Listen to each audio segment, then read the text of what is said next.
Though the 1984 presidential election is 11 months off, the leading contender for the Democratic nomination seems to be former Vice President Walter Mondale.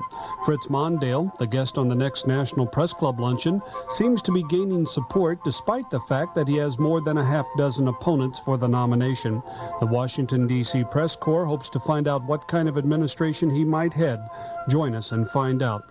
That's the National Press Club luncheon, Tuesday at 1 p.m. on WVTF, Roanoke, Virginia. Hello, I'm Bob Cromie. I've had the pleasure of talking with some of the world's greatest authors on my program about books and writers. Norman Mailer, Saul Bellow, P.D. James, and John Irving are just some of the writers who've stopped by to talk about their craft. I hope you'll also stop by each week to hear about books and writers with Robert Cromie from National Public Radio. That's Monday afternoons at 12:30, right after Virginia Bookshelf on Public Radio, WVTF, Roanoke. Carolina Tar Heels, her name was Hula Lou. From 1957, Bill Clifton in Nashville, and he utilized the services of the twin fiddles of Tommy Jackson and Gordon Terry, two of the finest pal of yesterday. I believe that's an old Gene Autry song. Bill Clifton is fond of looking back into old-time music and vintage sources where not everybody else might look for great songs. Pal of Yesterday from April of 1957. Tony Rice had recorded a couple albums before he went into the studios for Rounder in the summer of 1976.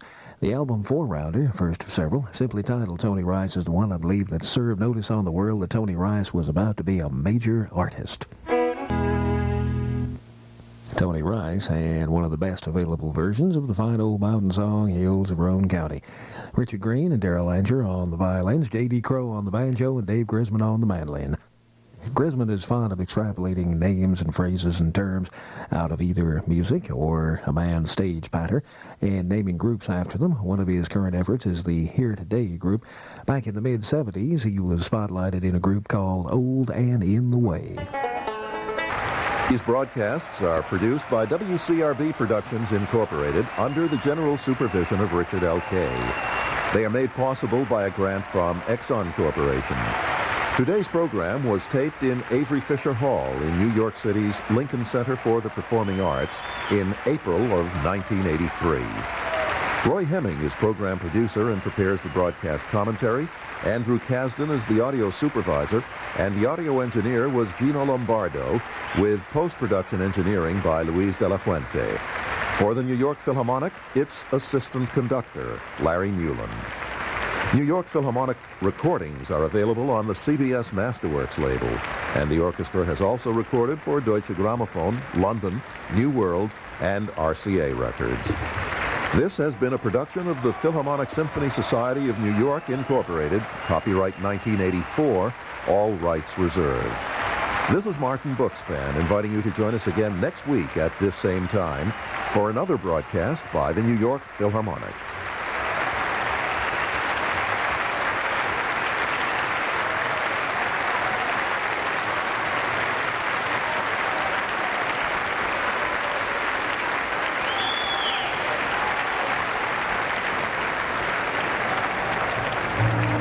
For the next of the Chicago Symphony Orchestra's concerts to be heard on this station, the conductor will be the principal guest conductor of the CSO, Claudio Abbado. The soloist will be the principal bassoonist of the Chicago Symphony, Willard Elliott. The concert begins with music from the 20th century, continues with music from the 18th, goes back to the 20th, and then to the 19th. To begin, the 6 pieces for orchestra opus 6 of Anton von Webern, then the bassoon concerto of Mozart, the B-flat concerto, K191, then music of György Ligeti, Ramifications, and to conclude the concert, the Reformation Symphony of Mendelssohn. A varied concert. We hope you'll join us for it on this station. Join us Thursday at 7 from Public Radio, FM 89, WVTF in Roanoke. You're listening Alternative.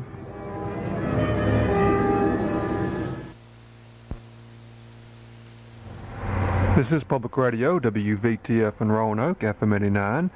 We enjoy now music of Borodin, the Polovetzian March from Prince Igor. This performance for the Chicago Symphony, directed by Fritz Reiner.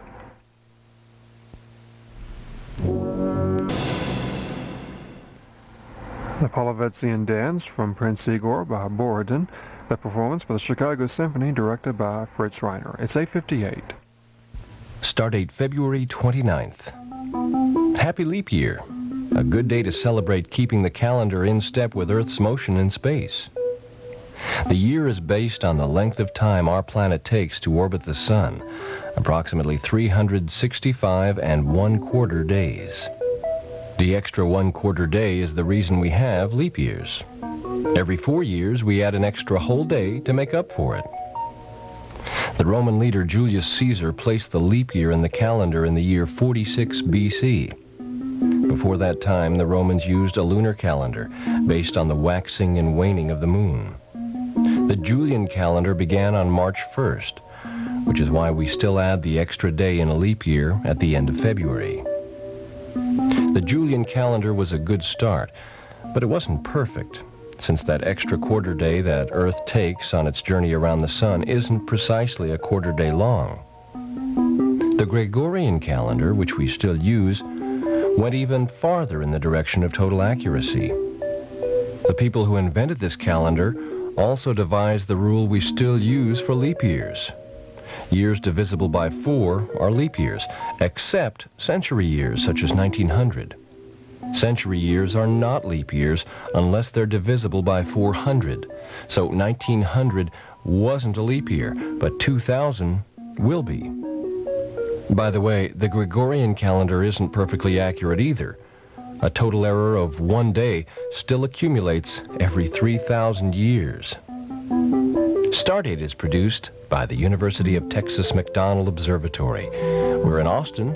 Our zip code is 78712. For the McDonald Observatory, I'm Joel Block.